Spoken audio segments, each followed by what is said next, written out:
पाकिस्तान ने सऊदी अरब को कानकनी के शोबे में सरमायाकारी की दावत दी थी। नायब वज़ीर आज़म इसाक डार ने पाक सऊदी बिजनेस फोरम से खिताब में वाज़ेह किया है कि पाकिस्तान गैर मुल्की सरमायाकारी के लिए पुरकशिश माहौल है। सऊदी वज़ीर सरमायाकारी ने बताया कि आज पाकिस्तान के साथ $2 अरब के 27 मुआहिदों पर दस्तखत होंगे। इस्लामाबाद में पाक सऊदी बिजनेस फोरम 2024 का इनेकाद हुआ। फोरम से खिताब में नायब वजीर आजम इसाक डार ने वाज़ेह किया कि पाक सऊदी अरब स्ट्रेटेजिक शराकत दारी नए दौर में दाखिल हो गई है। पाकिस्तान की मईशत पायदार तरक्की की राह पर गामजन है। इसाक डार ने बावर कराया कि पाकिस्तान में सरमायाकारी के पुरकशिश मौके हैं।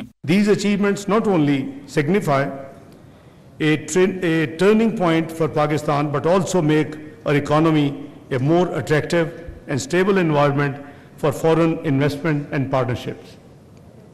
Pakistan, with the vast natural resources, dynamic talent pool and commitment to sustainable development efforts, offers a wide range of investment opportunities in Pakistan.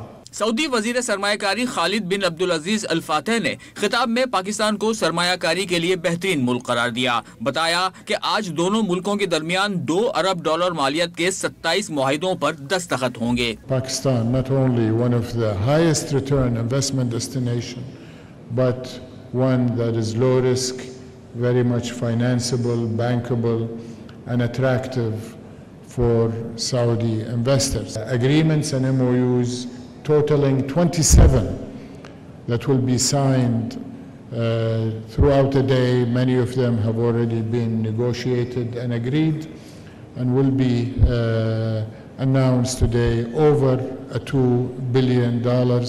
Forum से खिताब में वजीर तिजारत जाम कमाल ने बताया कि सऊदी अरब ज़राअत, कानकनी और IT के शोबों में सरमायाकारी करेगा। वजीर पेट्रोलियम मुसद्दिक मलिक ने वाज़ेह किया कि सऊदी अरब पाकिस्तान में सयाहत के मौके से इस्तेफादा कर सकता है। वजीर निजकारी अब्दुल अलीम खान ने कहा कि हुकूमत गैर मुल्की सरमायाकारों को हर मुमकिन मराहत फराहम कर रही है। सऊदी सरमायाकारी में इजाफा तरजीह है।